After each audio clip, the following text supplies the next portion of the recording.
भगवान की कृपा से कोई भगवत साक्षात्कार किए हुए महापुरुष मिलता है तो उसके वचनों के प्रभाव से हमें ये पता चलता है कि हमारे मानव जीवन का परम लक्ष्य भगवत प्राप्ति है, ना कि भोग संग्रह, ना कि ऐश्वर्य मान प्रतिष्ठा यश कीर्ति।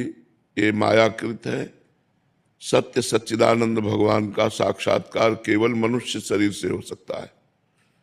जब हमें प्राप्त वचन अंदर जाकर व्याकुलता पैदा करते हैं कि तो मुझे भगवत प्राप्ति कैसे हो, तब किसी महापुरुष की शरणागति की भावना जागृत होती है। जब हम किसी महापुरुष की शरण में होते हैं, उनके वचनों का अक्षरशः श्रवण करके मनन करके आचरण में उतारते हैं, तो हम अपने मन और अपनी इंद्रियों पर धीरे धीरे विजय प्राप्त करते हैं और भगवान के नाम रूप लीला गुण धाम में रुचि उत्पन्न हो जाती है। जैसे जैसे हमारा मन संसार की राग द्वेष वृत्तियों से विलग होकर शरीर संबंधियों की ममता से रहित होकर भोग प्रवृत्तियों का त्याग कर भगवान में लगता है, तो व्याकुलता पैदा होती। कैसे मिलेंगे भगवान, कब मिलेंगे भगवान? इतना दिन हो गया भजन करते हुए, एक झलक भी नहीं पाई। फिर रोना प्रारंभ होता है। रुदु शुश्रम राजन कृष्ण दर्शन लालसा। भगवान की प्राप्ति के लिए जब रुदन प्रारंभ होता है, उसे ही प्रेम कहते हैं। फिर जीवन सार्थक हो जाता है। तो मात संगस्त दुर्लभो, महापुरुषों का संग दुर्लभ है।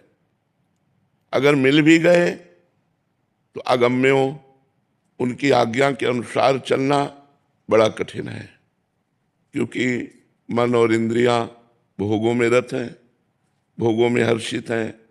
भोग त्याग से ही हम भगवान की तरफ चलते हैं। जो भगवत मार्ग है ये भोग त्याग का रास्ता है। जो संसार मार्ग है ये भोग भोगने से पुष्ट हो रहा है। जो असत संसार है ये भोग भोगने से पुष्ट हो रहा है।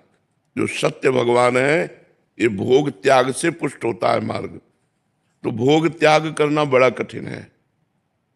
भगवत प्राप्ति कठिन नहीं है, कठिन है महापुरुषों के वचनों के अनुसार चलना। वो चलना यही है कि जो हमारे मन और इंद्रियां प्रकृति की तरफ आकर्षित हैं, वो परमात्मा की तरफ मुड़ जाए।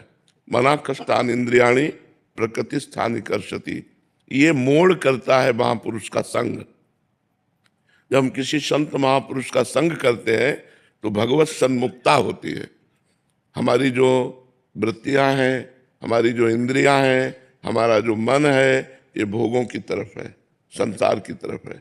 ये भगवान की तरफ मुड़ जाए। एक एक इंद्रिय हमारी भगवान से युक्त हो जाए। वाक इंद्रिय भगवान के नाम का जप और नाम गुणगान, भगवान की महिमा लीला कथा का गान करे। हमारी श्रवणेन्द्रिय भगवान की लीला कथा नाम कीर्तन नाम सुने।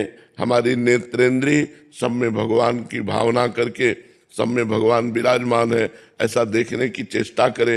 हमारी हस्तेंद्रिय ऐसा परोपकार करे और जिससे भगवान प्रसन्न हो जाए। सुख वांछा का त्याग करके जब दूसरों का हित किया जाता है तो उससे भगवान प्रसन्न होते हैं। जो कर्म भगवत प्रीत्यर्थ किया जाता है उससे भगवान प्रसन्न होते हैं।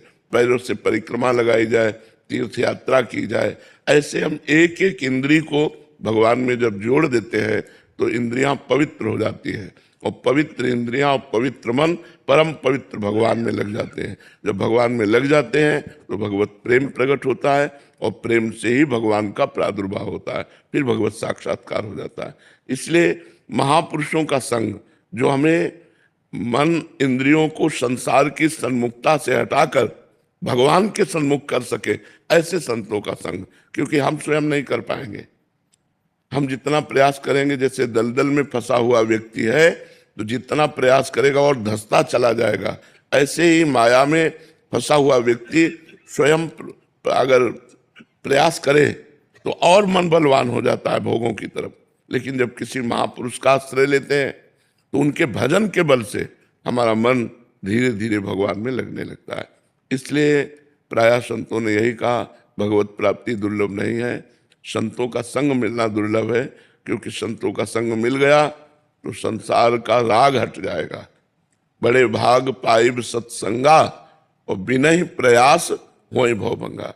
आपको ज्यादा प्रयास नहीं करना पड़ेगा, संत कृपा से, उनकी महिमा से, उनके आशीर्वाद से हमारा मन प्रभु की तरफ लग जाएगा।